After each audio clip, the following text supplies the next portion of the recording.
Sejam muito bem-vindos ao canal Mesa de Debates. Eu sou Guilherme e vamos dar continuidade à nossa programação, né?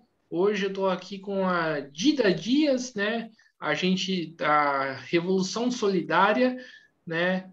Para a gente conversar um pouquinho, né? Qual que é a perspectiva, né? Da luta feminista pensada nessa organização, né? Que é uma organização interna dentro do pessoal, Partido Socialismo e Liberdade. E, né? Para a gente abrir esse debate, né? Eu convidar pessoas de várias organizações e resolvi, né, convidar ela representando o Revolução Solidária. Então, Dida, antes da gente começar, por favor, se apresente. Olá, obrigada pelo convite, Guilherme. Bom, eu sou professora, sou doutora em Ciências Sociais, sou uma ativista feminista, antirracista, de um feminismo chamado feminismo classista. Isso é muito importante, tem a ver muito com a nossa conversa de hoje.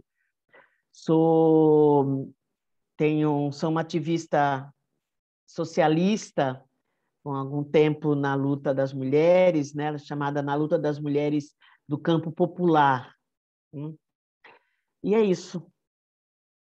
Sou mãe, avó. Maravilha! Então, né, vamos continuar, vamos dar início, né, ao nosso, né, debate. A gente já te dá a sua primeira pergunta, né, Dida? Qual é o papel, né, das mulheres na luta contra o governo do Bolsonaro, na sua opinião? O papel das mulheres... Olha, o papel das mulheres é cerrar coluna junto aos nossos companheiros, né, homens, para lutar contra este governo que tem disseminado o ódio aos grupos historicamente excluído totalmente dos bens que são produzidos pela classe trabalhadora. Então, o papel das mulheres é conseguir fazer isso, é juntar as mulheres, mas juntar também os seus companheiros para juntos tirar esse governo que está nos atrapalhando a continuar na luta contra esse sistema capitalista, patriarcal, racista, LGBT-fóbico. O papel das mulheres é este assim, sinteticamente, né? Fazer tudo isso, fazer uma luta das mulheres, mas também uma luta junto com os homens contra esse sistema patriarcal, racista, capitalista. Maravilha, né, Dida? Aí cabe o seguinte questionamento aqui, né? Por que, né, na sua opinião, esse governo, né, pode ser considerado um governo misógino, um governo que odeia as mulheres, um governo que odeia a pauta, né, de reivindicações das mulheres? O sistema capitalista, ele se apropria, se para a gente pensar no Brasil, né? Ele mais se reproduz e se apropria das lutas das mulheres, porque qual é a luta principal das mulheres? É questionar esta sociedade que é extremamente hierarquizada, é extremamente competitiva, é extremamente seletiva, é uma sociedade hipócrita que utiliza o termo, utiliza inclusive a família tradicional, a família nuclear, utiliza os valores, né, vou colocar com muitas aspas, do cristianismo, para quem é cristão, para mais oprimir e para permanecer seletiva, hierarquizada, preconceituosa. E as mulheres, como são uma vítima prioritária dessas sociedades hierarquizadas, principalmente as mulheres pobres, as mulheres na nossa classe trabalhadoras. E se a gente pensar nas mulheres negras que estamos na base da pirâmide, aproveitando, aliás, a frase da Angela Davis, quando as mulheres negras se organizam, se modificam, balançam as estruturas de toda a sociedade, para o governo Bolsonaro, que é hierárquico, que é antidemocrático, que é violento, a luta das mulheres atrapalha esse governo. E ele tem na base da formação de tipo como Bolsonaro, está a ideia da mulher como um ser inferior, que esse é um patrimônio das sociedades ocidentais, do patriarcado. As mulheres apenas como reprodutora, para fazer filho, para servir ao patriarca, né, a sociedade patriarcal. E esse governo é exatamente misógino por conta disso, odeia as mulheres. Para ele, quem deveria mandar na sociedade são os homens brancos, cristãos, ricos, que é a ideia típica do patriarcado, né? Assim, a grosso modo. Então, o governo Bolsonaro, o tempo inteiro, ele já anunciava isso durante a campanha, né? Que ele odiava as mulheres, odiava o povo negro, odiava os povos indígenas, né? As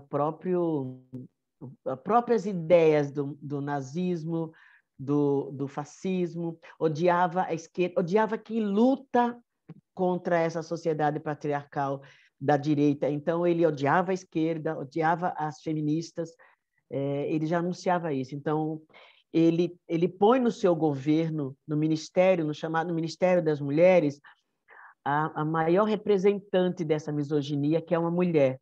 Olha que incrível, né?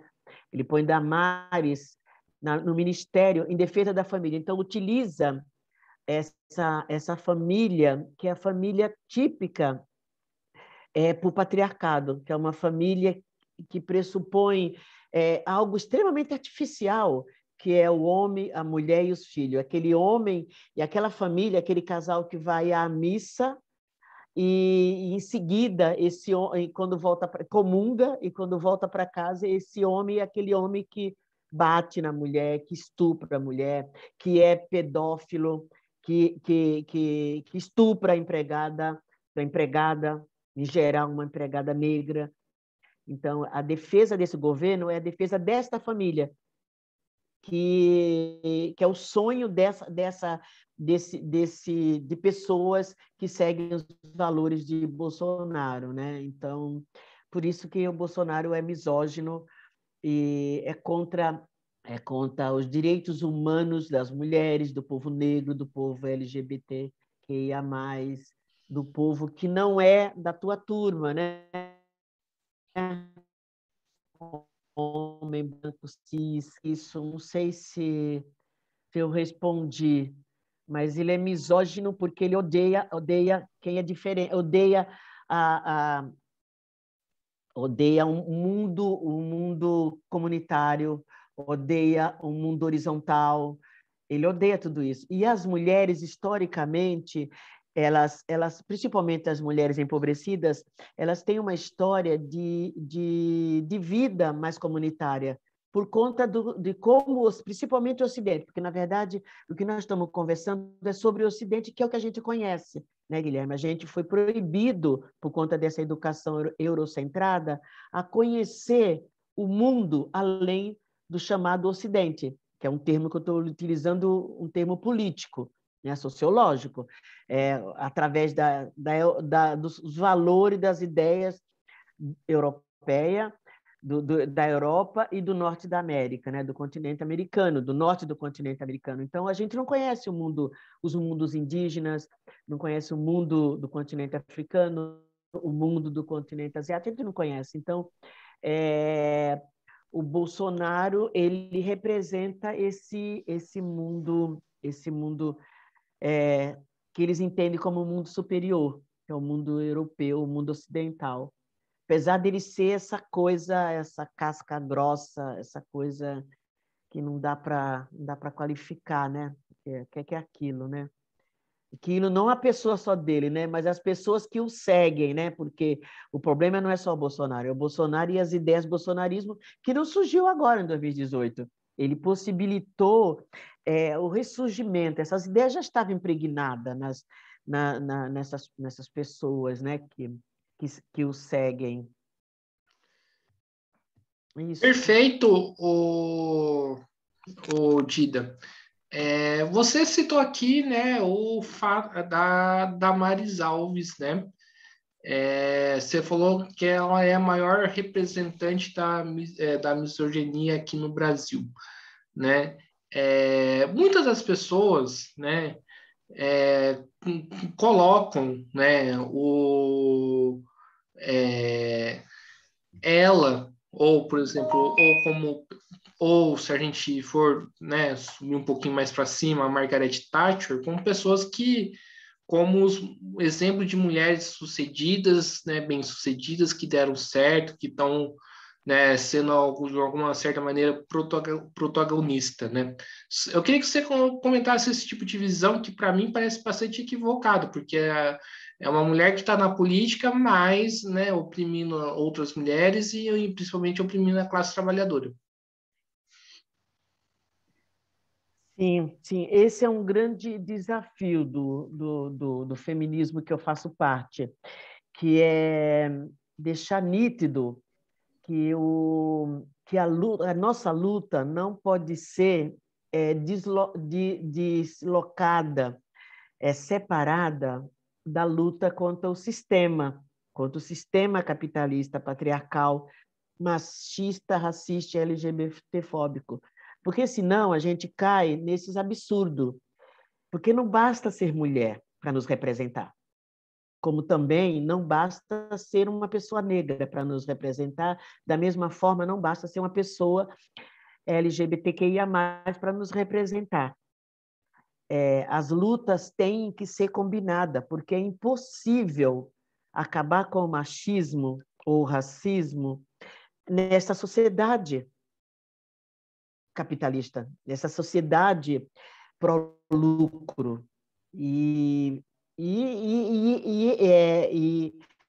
as elites, né, a burguesia, ela sabe muito bem aproveitar das nossas pautas.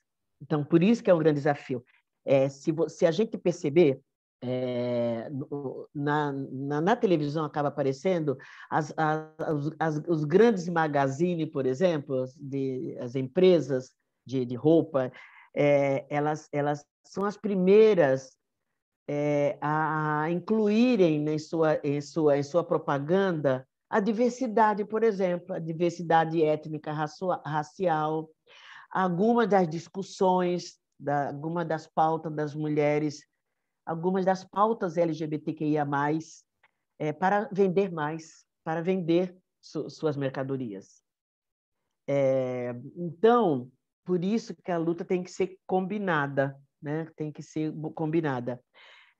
E exatamente, essas mulheres não nos representam, e isso eu entendo, inclusive, que realmente o maior desafio é a gente questionar esse feminismo liberal.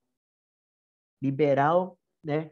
Que quando a gente usa o termo liberal, que as pessoas também confundem como se usa o termo liberal, então o termo liberal é um termo, o feminismo burguês, o feminismo das capitalistas, né? Então,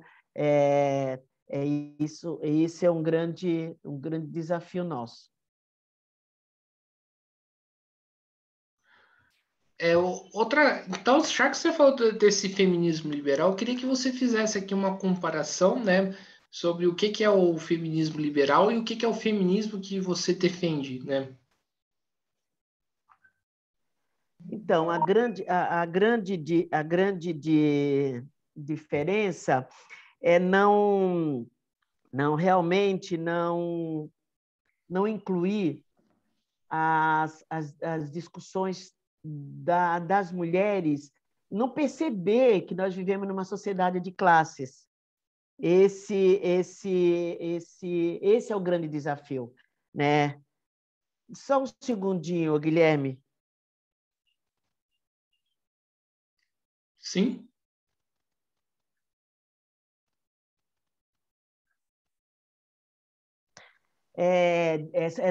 Não perceber que nós estamos numa luta de classes. Então, e se contentar com algumas migalhas dessa sociedade burguesa. Então, o feminismo liberal é aquele que se satisfaz, por exemplo, com a Damares como uma representante, ou se satisfaz com a dona lá da Riachuelo, isso, da Acho que Riachuelo, da isso mesmo. Magazine Luiza. Do Magazine Luiza, exatamente. Do Magazine O Luiza como dono de Riachuelo é representante. homem.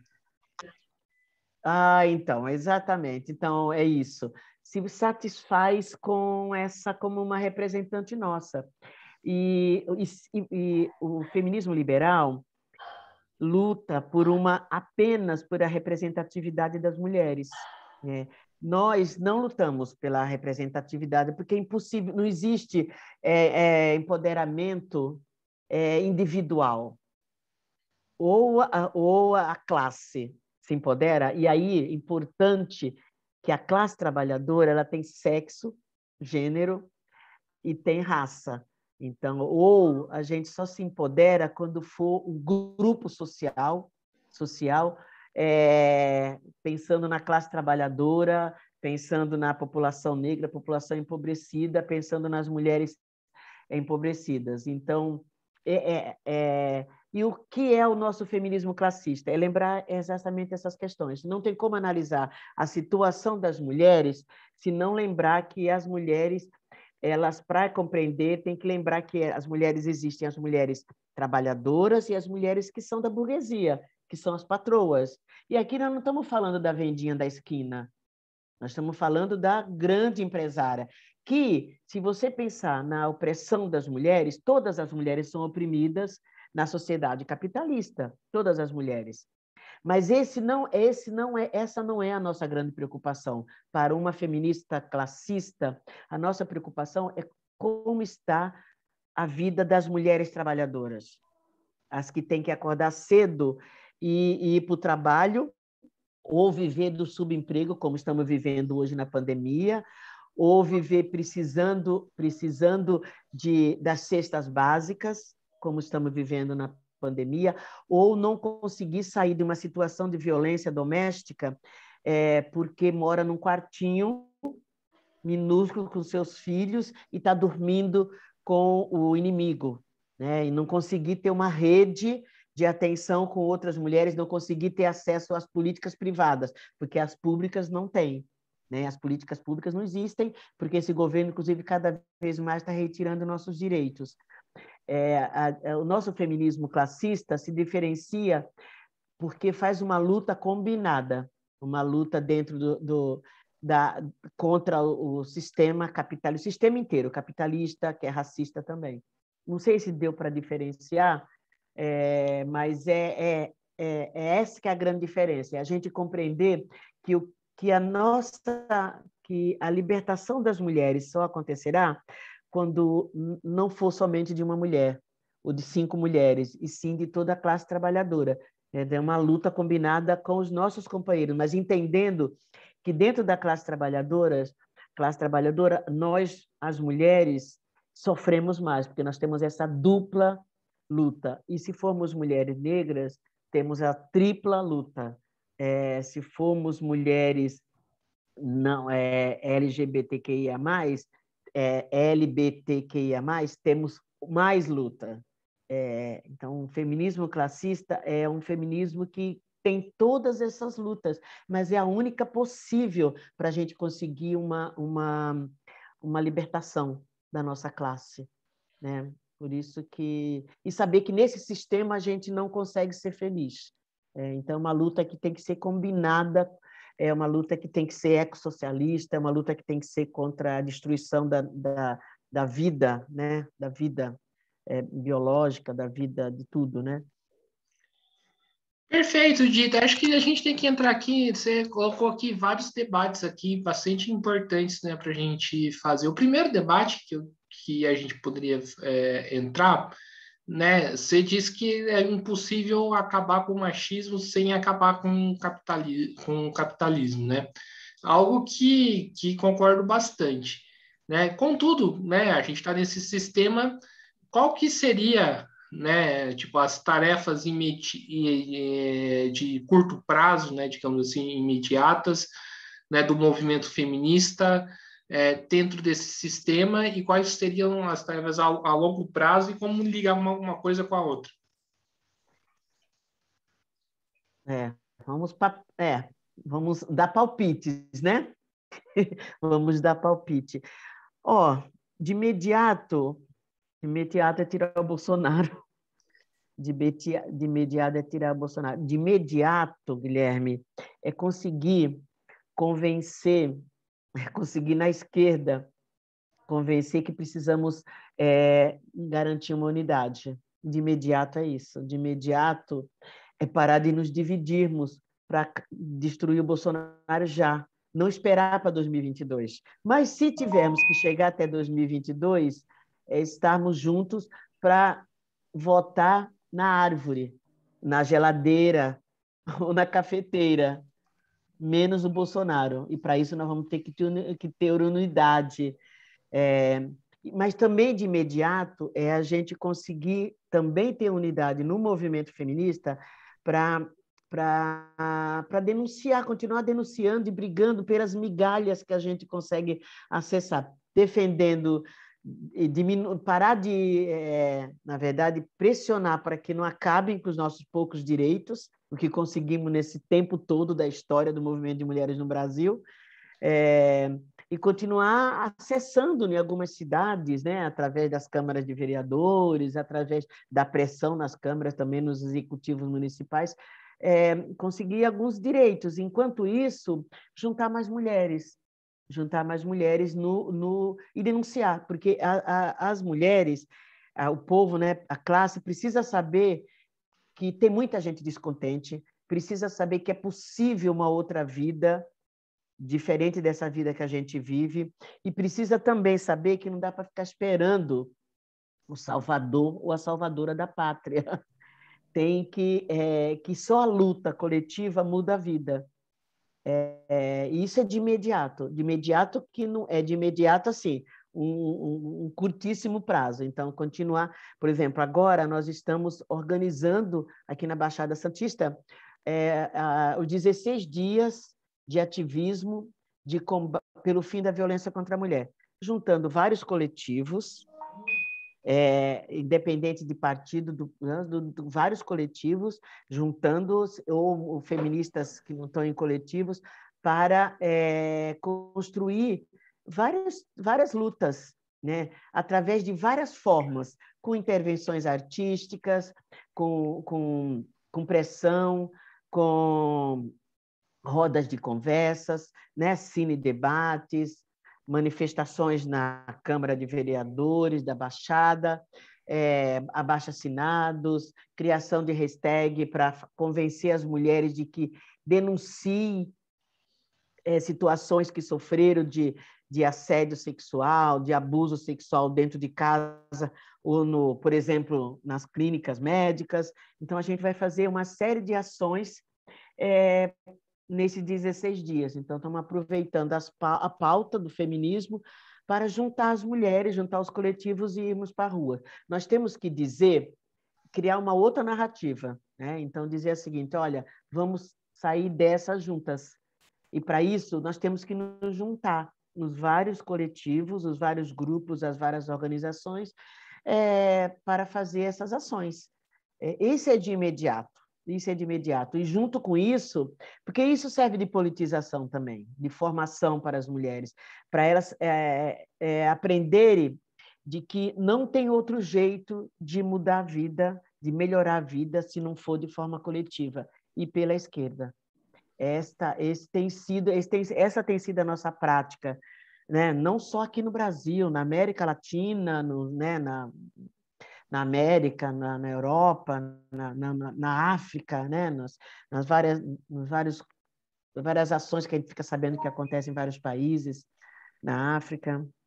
É um pouco isso de imediato. A médio e longo prazo é continuar, eu penso que é continuar, é um movimento que a gente tem que fazer que não seja só no Brasil, né? Então a gente tem que manter as nossas relações internacionais, né? Com companheiras aqui, por exemplo, na América Latina, por exemplo, a luta pela legalização do aborto, a luta, a denúncia sobre esses casos que acontecem de uma menina de 10 anos que é estuprada toda uma vida na sua casa, e aí acaba descobrindo que está grávida, tem um filho, e aí, 5 anos depois, ela, querendo se livrar daquela dor, agride o filho e é presa, como aconteceu recentemente na Paraíba.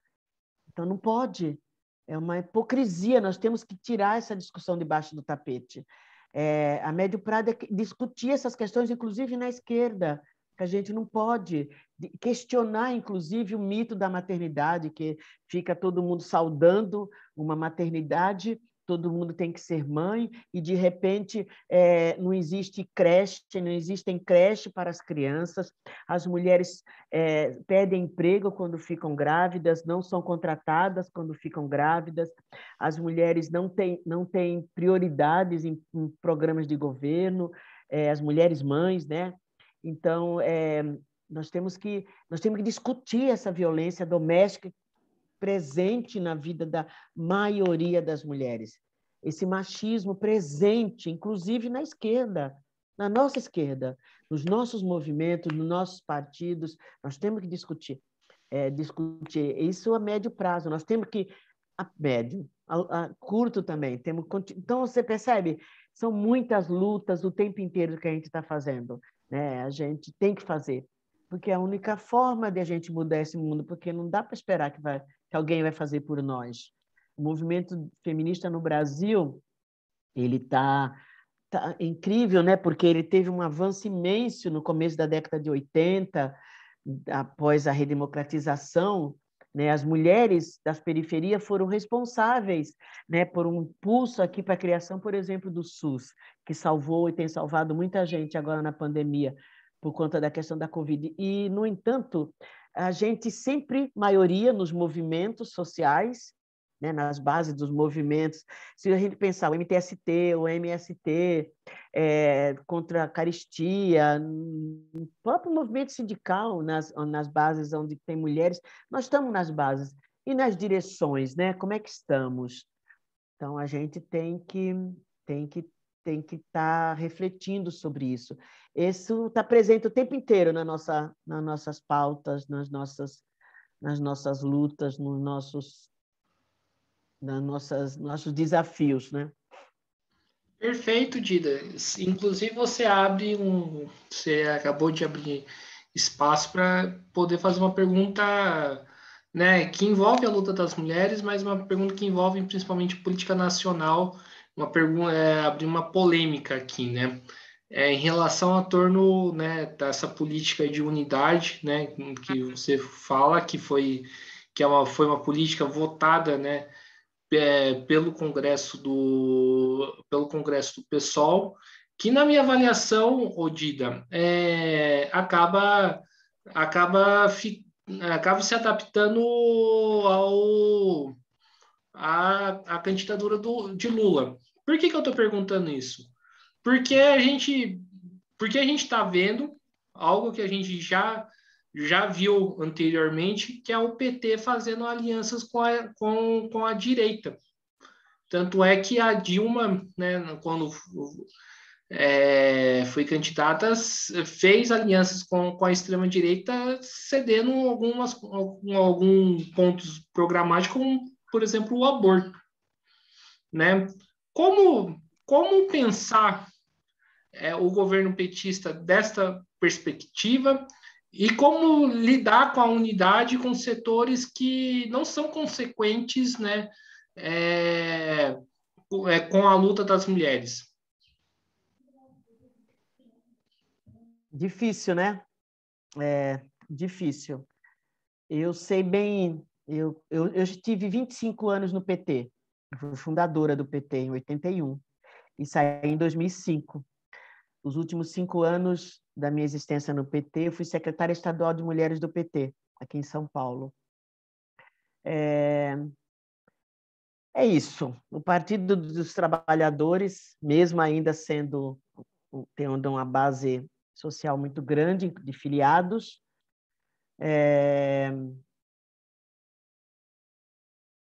já deu enquanto partido, por isso que eu saí do PT, ajudei a construir, estou ajudando a construir o PSOL. Eu acho que faltou, e ainda falta, né, que a gente tem cobrado, o PT fazer uma autocrítica sobre todas essas questões as questões que você colocou em relação ao governo federal, presença no governo federal do PT. Isso é uma coisa, né? A outra coisa é a luta que a gente tem que fazer em relação ao fora Bolsonaro, né? Isso é uma outra coisa. A gente tinha que combinar, fazer essa unidade, inclusive impor, disputar, na verdade, um programa de governo para o Lula, né? Para um programa de governo para o Lula, se for eleito. Nós tínhamos que disputar, não é impor, porque o PT não nos quer apoiando. A gente sabe disso, né? A gente sabe que não nos quer apoiando. A gente sabe de todas essas alianças que o PT tem feito. Então, fez, né?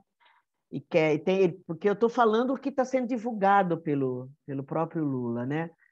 Agora, esse é o papel deles. O papel nosso é dizer o seguinte: a gente não abre mão de tirar o Bolsonaro, nem que tenha que fazer a campanha. E aqui eu estou falando enquanto Dida, não estou falando enquanto representação de direção municipal, estadual ou nacional do pessoal, porque eu não sou. Eu sou membro da direção da minha cidade somente, né? Então, o papel nosso é disputar um programa de governo futuro do presidente Lula e saber, se for eleito, que vai ser muito difícil. Vai ser muito difícil. Agora, a gente não pode brincar com o fascismo, a gente não pode brincar com a possibilidade do Bolsonaro ser reeleito. E com isso, eu penso que o Congresso do PSOL ele fez muito bem, foi muito bom. Nós, né, eu fiz parte, apoiei, divulguei, estive envolvida na tese que foi vitoriosa,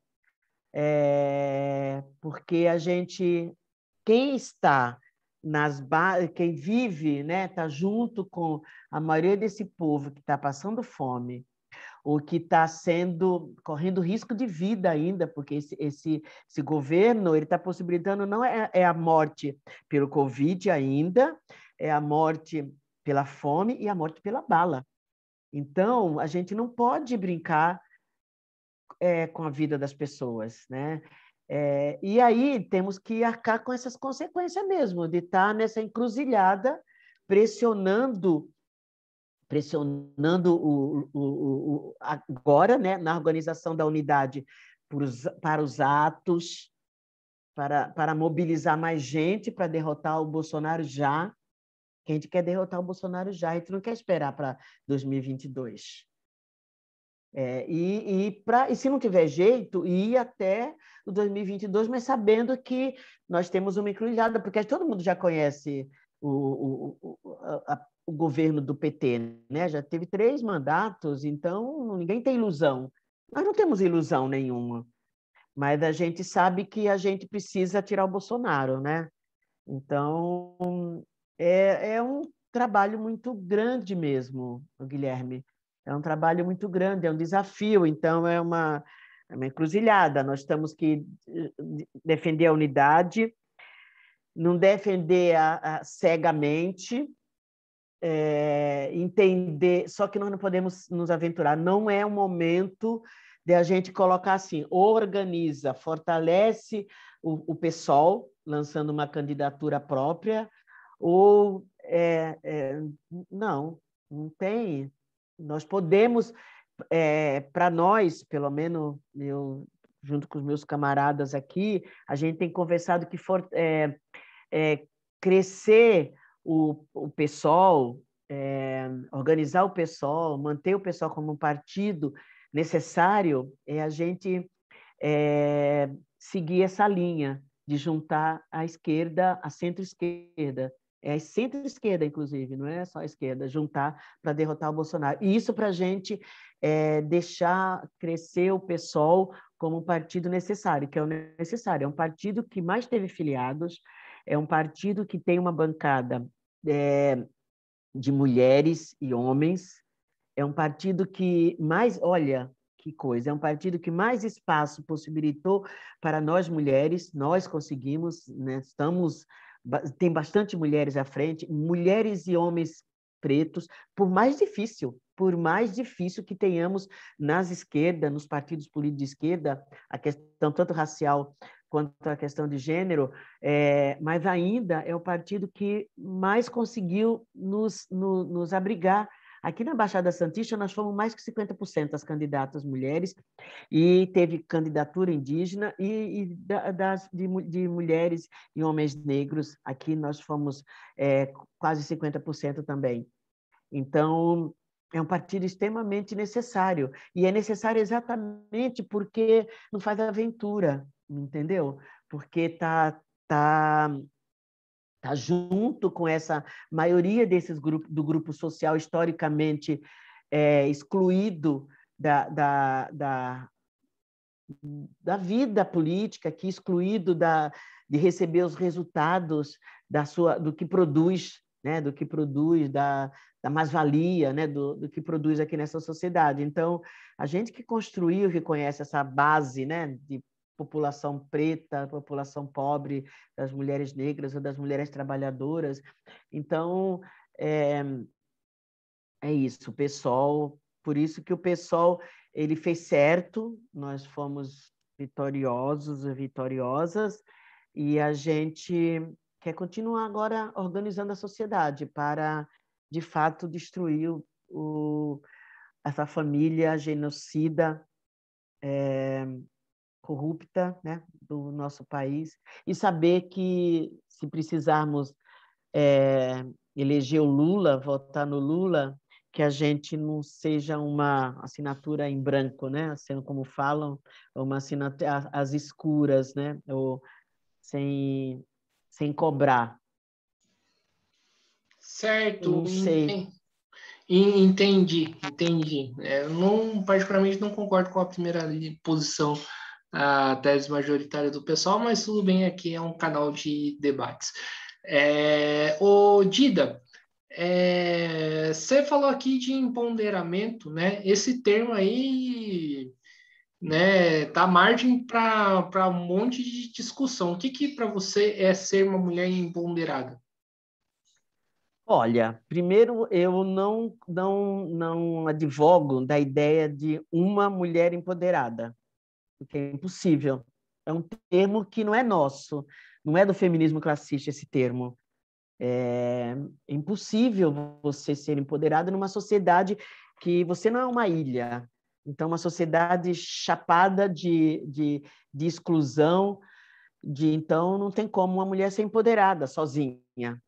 Então, esse termo a gente não utiliza, né? A gente, se em algum momento a gente utilizar, utiliza com muitas críticas e no sentido coletivo, diz assim, impossível, uma mulher só ser empoderada quando outras mulheres são empoderadas, e outras mulheres são muitas mulheres, né? E muitas, então não tem, esse termo é um termo liberal, é um termo que não é aqui do hemisfério sul, é um termo que veio é norte-americano, inclusive, esse termo, e é um termo que os movimentos sociais, principalmente da década de 80, mais de 90, no neoliberalismo, que exportou para o hemisfério sul ou para o terceiro mundo esse termo de empoderamento.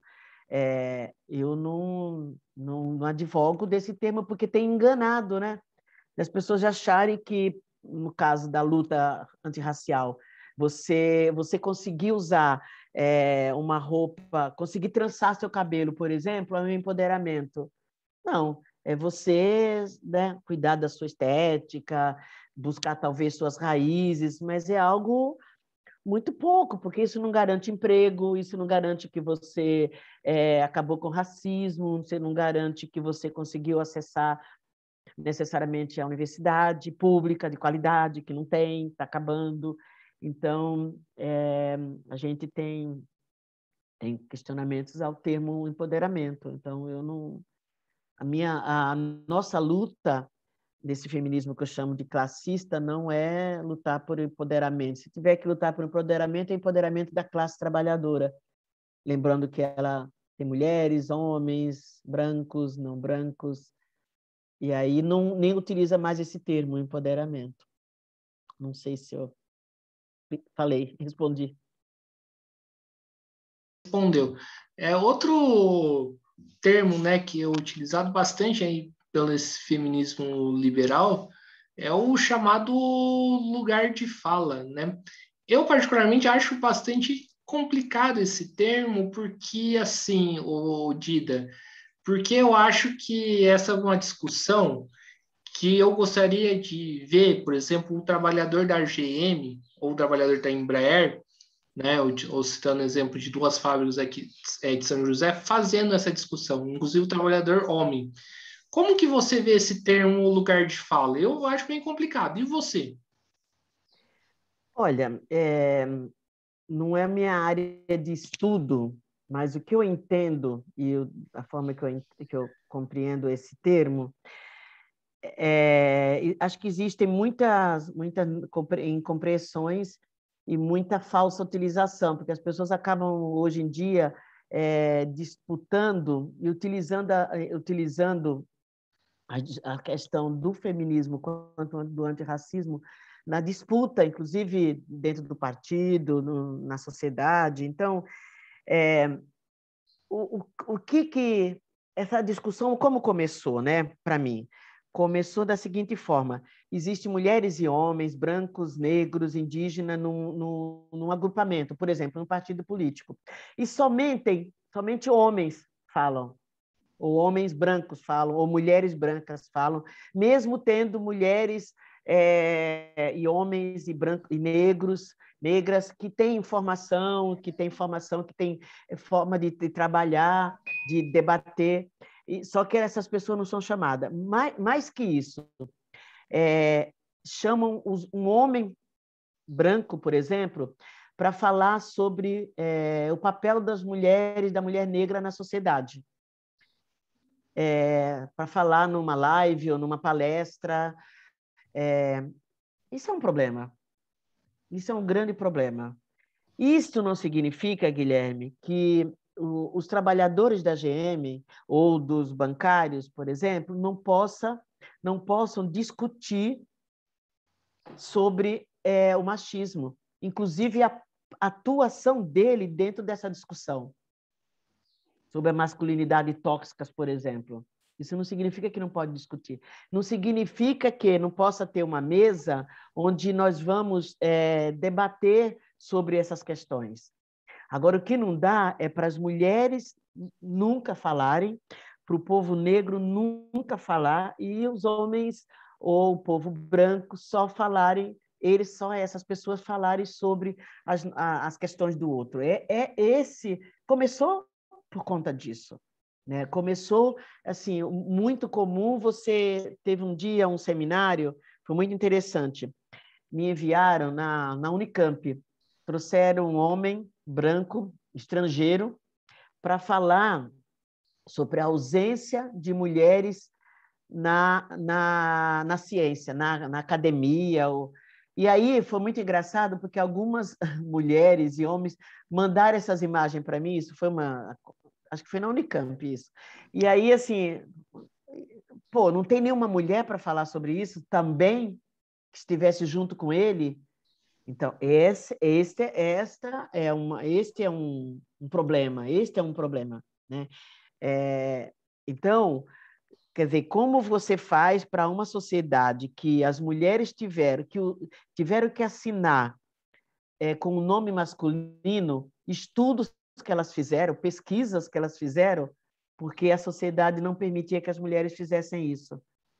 Então, é contra este mundo que essa discussão de lugar de fala chega. Agora, como as pessoas utilizam isso, aí podem ter problemas, né?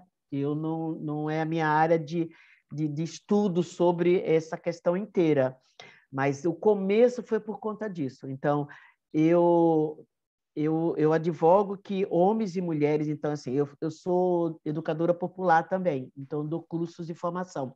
Então, no curso de formação, tem homens e mulheres discutindo sobre gênero.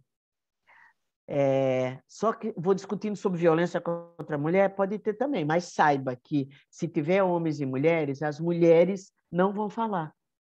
Primeiro porque os homens eles estão muito mais incentivados a falarem. E as mulheres, algumas não têm coragem de falar sobre questões que elas passaram, porque tem homens ali. Então, tem também essa questão. Eu sou da tradição de fazer reuniões nos bairros com mulheres e homens para falar sobre o machismo. Então, não é proibido ter homens, né? Não é proibido os homens falarem, o que não dá só para os homens falarem. Não é proibido homens e mulheres brancas falarem sobre o racismo. O que não dá é só para essas pessoas falarem sobre o racismo. Porque os homens não sabem o que as mulheres passam. Os brancos e as brancas não sabem o que a mulher negra ou o homem negro passa. Pode estudar sobre isso. E tem que estudar.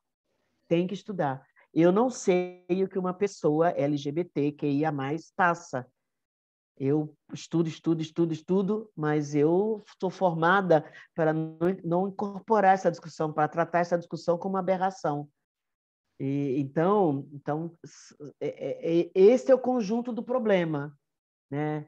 E essa discussão do lugar de fala veio um pouco nesse sentido, mas eu acho que, no geral, as pessoas utilizam como bem querem o termo, sabe? Se aproveitam, inclusive. Ai, que coisa! Agora eu não posso falar sobre o racismo. Eu acho que pode falar sim. E tem gente que fala assim, não, desculpa, olha, eu queria pedir permissão para falar. Eu digo para mim, eu falei, não, você pode falar sobre o racismo e pode tecer, e pode. Então, eu tenho uma outra relação com esse termo, né? Uma relação que é um pouco mais solta, né? Digamos assim, né? Mas eu compreendo a preocupação das pessoas quando falam, agora eu não posso falar sobre racismo, não posso falar sobre machismo, né? Não sei também se eu deixei nítido a minha posição sobre esse termo. Claro, claro, deixou sim. E você citou essa questão aí dentro, né, da própria esquerda. E como lidar com isso, né? Como lidar, por exemplo, com muitas das vezes, né, com as atitudes machistas dentro da própria organização, né?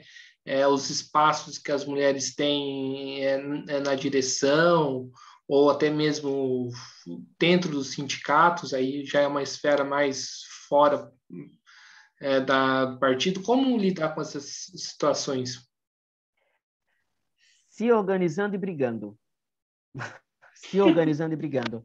O tempo inteiro, o tempo inteiro, o tempo inteiro. Porque, primeiro, tem duas questões, espero que eu não esqueça da segunda. Primeiro, é que entender que nessa sociedade nós aprendemos que quem tem poder, quem atua politicamente, quem participa politicamente são os homens. Nós aprendemos isso, que lugar de mulher é dentro de casa.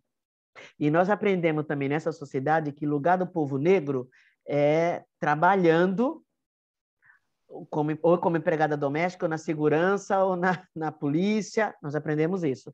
Não é lugar para pensar política, para ser intelectual. Nós aprendemos isso sobre o povo negro, povo descendente de africano. E aprendemos sobre as mulheres, que é para ficar em casa cuidando do filho, tendo filho, lavando roupa, cozinhando. Aprendemos isso.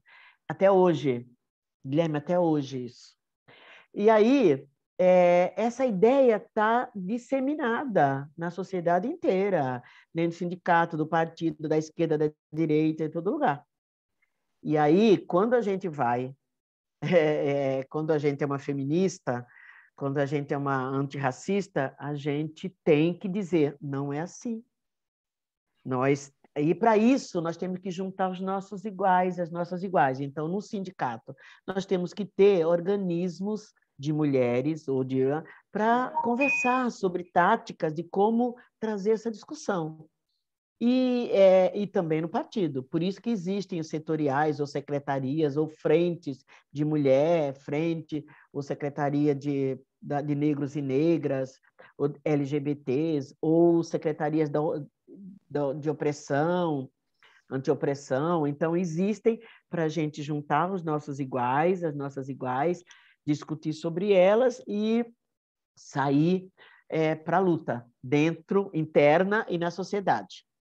Acontece que na esquerda também se utiliza essas pautas. Às vezes eu quero dizer o seguinte, aquela organização, eu quero derrubar aquela organização. Aí eu digo assim, olha lá, alguém cometeu um machismo ou racismo. E aí eu vou denunciar, mas a questão a preocupação maior é derrotar a organização. Por que eu estou dando esse exemplo grotesco? É para dizer que se utiliza as nossas pautas também nessa luta.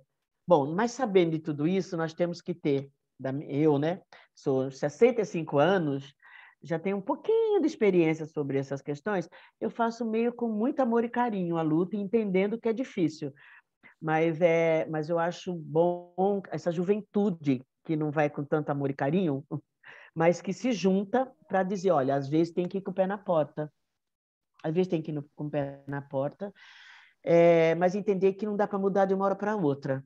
Então, uma luta muito grande que nós temos que estudar. Sabe por quê, Guilherme? Tem uma parte da esquerda muito arrogante. Acha que basta entender sobre a extração da mais-valia e para isso tem que estudar muito. Mas para entender sobre o racismo ou patriarcado machista, não precisa estudar muito. Basta pegar uns filmezinhos, uns doczinhos, e já entendeu. E não entendeu. Tem que estudar, tem que ler. E tem tem muita produção já, principalmente depois que muitas jovens negras, jovens negros acessaram a universidade. Não que só a universidade possibilitou isso, né? Os movimentos sociais possibilitaram isso. Eu digo que a maior parte das minhas informações, do meu conhecimento, veio da minha prática no movimento social. Mas tem muita gente que estudou, que acessou, que teve acesso à história de luta da classe trabalhadora, né, dos movimentos negros, feminista, e aí pode ajudar a dizer, olha, gente, vamos sentar a bunda aqui e estudar sobre o racismo, o quanto que é importante entender os movimentos negros quando cobram, porque se a gente não incorporar essa população negra, essa juventude negra, ou essas mulheres, essas meninas, é fácil esses grupos irem para a luta liberal. É fácil, porque, primeiro, que assim, ninguém aguenta ficar muito tempo oprimido, né? A juventude negra não aguenta não ter acesso né, a alguma dessas riquezas produzidas neste país. Então, e mesmo que seja riqueza política, de acessar, né, ser candidato a vereador ou a vereador, estar nesses espaços. Então, se a gente não atrai, a esquerda não atrai, eles vão para essa não essa mas é como se fosse sabe quando você tenta encurtar caminho? Ai, gente, vou acabar com o racismo, aí eu vou para a luta do empoderamento. Eu vou, então, ser uma empreendedora e que isso me basta. O empreendedorismo é uma dessas discussões, né, que foi vendido para a nossa população pobre, principalmente a juventude, e as pessoas acham que está empoderada porque virou empreendedora e não, né? É falta de emprego isso, né? É um pouco subemprego, né? E então assim, é, é uma uma discussão muito importante e que a nossa esquerda, não está conseguindo incorporar, não está conseguindo. Inclusive, o próprio formato, né, de como ter um ativismo no partido, no movimento sindical. Então, tem que incorporar esse aspecto das intervenções artísticas, sabe? A gente não aprendeu, né? A gente é de uma tradição de ficar sentado lá estudando os 2 dias, né? Essa é da tradição de fazer ato com microfone, subir no caminhão. E aí tem as batalhas de rima mostram que é possível a gente ter uma discussão muito importante de juntar juventude, né, de politizar nesse formato. Então é um pouco isso. Eu Perfeito. estou viajando aqui nessa entrevista. Espero que esteja falando coisa com coisa. Não, tá bem legal. Estou gostando bastante. Dida, outra questão que ainda em cima, né, dessa discussão da esquerda, na terça-feira eu fiz uma live com uma professora pesquisadora sobre o tema, né? Como também parte dessa sessão, né, para falar da luta das mulheres que o canal abriu, chamada Marina Fuser, né? E uma coisa que ela chamou a atenção, e que eu acho que de uma certa medida ela está bastante correta, que muitas das vezes a própria esquerda está despolitizada na maneira de fazer tipo a própria luta política, inclusive com a classe dominante, né? Ela citou aqui o exemplo, por exemplo, da Joyce Hasselman, né? Que é uma mulher que está no outro lado da trincheira, né? E os adjetivos que chamam ela de Peppa Pig, né? Gorda, que não é o nosso método, né? Como lidar com isso, na sua opinião? Porque eu acho que ela trouxe uma reflexão, a Marina, bastante pertinente. De despolitização da esquerda. É, Tá. É, é, é, é.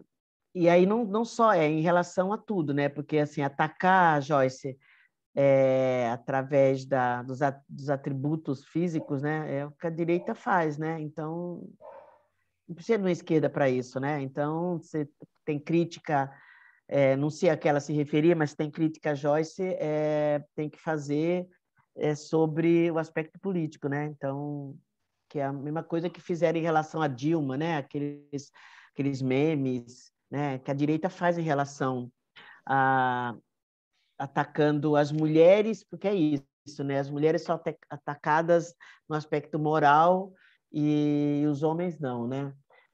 Existe uma despolitização, sim, né? Eu penso que existe uma despolitização, mas você sabe, Guilherme, para mim existe uma despolitização a sociedade brasileira, né? A nossa não que a escola consiga fazer isso, porque a escola numa sociedade burguesa está a serviço da burguesia, né? Das ideias da burguesia, mas em outras sociedades eu fico pensando, né? Eu vou dar um exemplo, né? Não sei se é uma boa, mas assim, fico pensando o povo no Chile, na Argentina, no próprio Uruguai, assim, eu tenho uma impressão de que existe uma politização maior da sociedade. E que parece que no Brasil a nossa escola foi mais eficiente, a nossa escola burguesa foi mais eficiente nessa questão de não formar as pessoas, de não politizar. Então, assim, existe uma não formação política da nossa sociedade. Então, assim, do povo, no geral, não saber nada da nossa história. Da minha formação inicial é história, né? Então, as pessoas odeiam estudar história, né? Você entra na sala, fala que você é professora de história, é uma coisa terrível, né? Porque as pessoas não leem. O Brasil é uma coisa absurda, né? Então, de não leitura, de não politização, de não conhecer a história, né? Porque Olha o desserviço que a gente fez para o mundo elegendo essa coisa, né? Bolsonaro. Então, e a esquerda segue, né? Também. Então, é uma formação grotesca, grotesca e muito muito sem prática, né? Tem muito sem prática. Então, é uma formação arrogante, pedante de muitos quadros no Brasil da esquerda e que não consegue falar com as pessoas. Usam termos, inclusive, que o povo comum, que é a maioria da nossa população, não consegue entender. E a esquerda é igual, segue isso, segue essa nossa sociedade. Então, é uma despolitização, mesmo as pessoas politizadas, é uma despolitização de como conseguir se comunicar, de conseguir conversar com as pessoas, das pessoas compreenderem o que está se falando. Então, e aí tem todas essas aberrações, né, de como trata, de como lida. E aí eu estou falando no sentido geral, não só sobre a questão das mulheres, da questão racial. Então, o Brasil, o convênio MEC-USAID realmente funcionou no Brasil, né? Então, uma escola para as pessoas, para uns pensarem que aí é a elite, os filhos da burguesia, e para o povão que não sabe nada, não consegue saber nada. E aí fica um meio campo, que é essa classe chamada, que eu não utilizo, né, esse setor médio, setores médios, que acha que o melhor que o bom é conseguir pegar um avião e ir para Miami e passear no shopping. Então é isso que é a nossa sociedade, né? Então, é isso. Acho que a despolitização da esquerda é resultado dessa despolitização, dessa falta de conhecimento da história do mundo, né? De conhecimentos básicos, né? Que a nossa. Aí pegam alguns iluminados da esquerda que leram tudo e não fizeram nenhuma relação com a realidade, leram todo o capital, mas não tem relação com a realidade. Não consegue transformar toda essa leitura numa ação prática para conversar com as pessoas normais, né? Esta é o melhor dos mundos da nossa esquerda. Triste, triste, mas é isso, né? Eu acho que realmente é despolitizada mesmo, muito, muito, muito mesmo. E E agora, e agora para finalizar, a gente citou aqui a gente falou bastante aí da Dilma, né? E agora falando em relação ao impeachment, ou a gente pode chamar também de golpe, né? Para você, a Dilma sofreu golpe por ser mulher ou teve outros fatores além disso?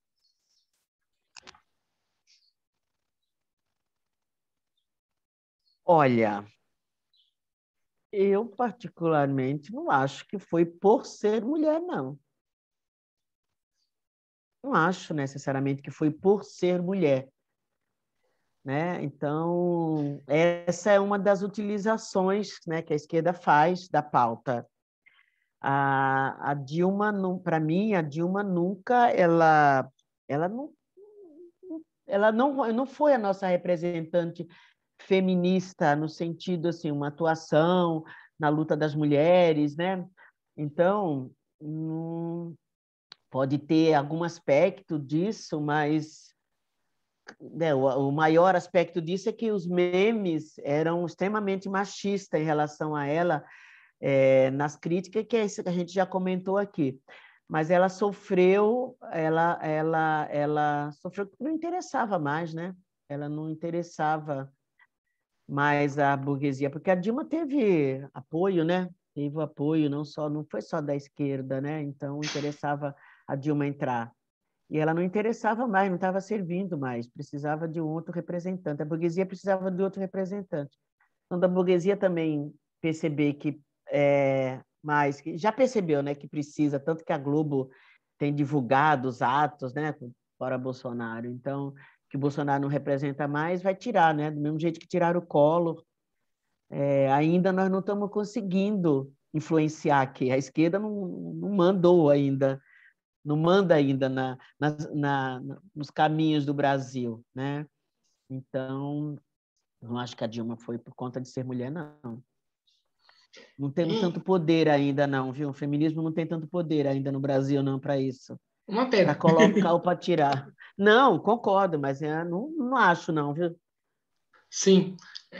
Então, vamos lá, então. A gente está aqui encerrando mais uma entrevista aí do Mesa de Debates. Quero aqui agradecer a Dida por ter aceitado o convite, né? Acho que trouxe contribuições bastante pertinentes, bastante relevantes e que ajuda, né, as diversas reflexões que o canal pretende fazer, né? E passa aí o bastão para ela fazer as considerações finais. Obrigada pelo convite, foi bom conversar aqui, né? Na verdade, eu trouxe pensamentos, né? Os meus pensamentos, pensei alto, né? Pensei alto sobre essas questões que não acho que estejam tão assim tão definidas, né? Então a gente vai conversando, porque não tá tão tem algumas questões que estão mais nítidas, né? Então nós vivemos num momento em que que não dá mais para a gente não se posicionar contra esse desgoverno, né? Que não é só federal, né? No caso do Estado de São Paulo é do Estado também, né? O Dória é representante do Bolsonaro aqui no Estado de São Paulo, né? Então a gente fala um fora Bolso Dória, mas a gente não isso está muito nítido para a gente. Nossa luta emergencial é tirar esse governo, né?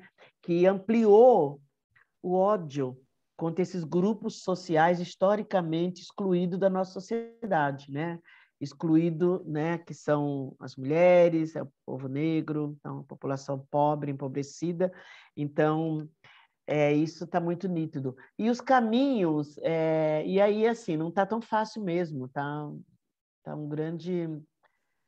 A gente está numa encruzilhada mesmo também, né? Por conta da dificuldade de juntar, né, de juntar a unidade, né, de fazer a unidade. Essa é outra certeza que eu tenho, né, da importância da gente se unir. E é muito difícil, né, porque existe que um dos tripés do sistema capitalista a disputa, e aí a esquerda é o que a direita precisa aqui no Brasil, né? Nós estamos montando 3 organizações. Então, essa é outra certeza que a gente precisa conseguir quebrar esse desafio, né? Atingir esse desafio que é a unidade.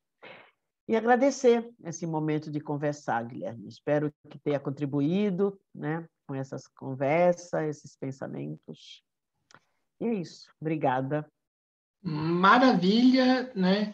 Então, mais uma vez agradecendo a Dida, agradecendo a você que estiver nos assistindo também, né? Peço aí que se inscreva aí no canal Podcast Mesa de Debates de Tudo Um Pouco. Comentem, né, na entrevista da Dida e também de outras entrevistas, se concorda, né, com o que foi colocado, ou se discorda. Acho que é importante, o debate não se finaliza aqui, né? Continua, né? Curta esse vídeo no YouTube para poder ajudar a gente a fazer com que o vídeo tenha uma projeção ainda, uma projeção maior, né? Curta a nossa página do Facebook, Podcast Mesa de Debates de Tudo Um Pouco, compartilhe nas redes sociais, né? Siga a gente também no Instagram, e acompanhe também, né, tá na nossa página do Facebook, o nosso blog, né, o blog do Mesa de Debates, onde que a gente levanta posições mais pessoais, né, sobre a realidade, não se diferenciando um pouco, né, do que é o canal Mesa de Debates. Então é isso aí, pessoal. Muito obrigado a todos. Fiquem atentos à nossa programação. E quem estiver assistindo esse vídeo hoje, fica aqui, inclusive, faça esse convite aí para a Dida, fica o convite aqui que daqui 4 horas, né? Às 8, o canal Mesa de Debates, eu e o André Bom Tempo fomos convidados, né, para participar de uma live do canal Café e Cachimbo, né? O Café e Cachimbo, que inclusive já veio aqui já anteriormente, e para a gente falar um pouco aí do canal, falar um pouco aí de política nacional, né? Vai ser bem interessante esse papo, né? Fica o convite a todos, fica o convite aí para a Dida, se tiver um tempinho aí, assistir a gente. Então, acho que é isso aí, pessoal. Muito obrigado a todos. Até a próxima. Fui!